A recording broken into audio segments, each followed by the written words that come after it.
আজকে আমি চলে এসেছি রঘুরাজপুর গ্রামে, যেটা আছে ওড়িশাতে।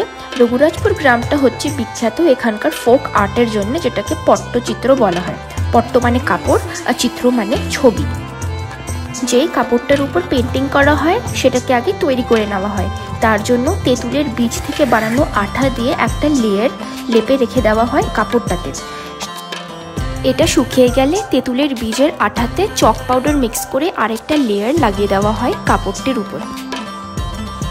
চক পাউডার দেওয়াতে কাপড়টা একটা হোয়াইট ক্যানভাসে পরিণত হয়ে যায়, যেটা এখন পেন্টিং করার জন্য রেডি।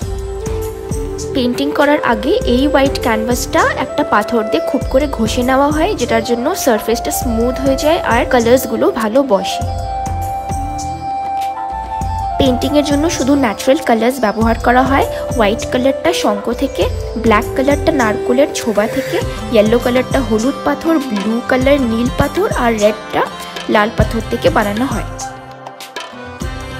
পেন্টিংটা যত পুরনো হবে ততই কালারগুলো ফুটে উঠবে আর ডিপ হতে থাকবে।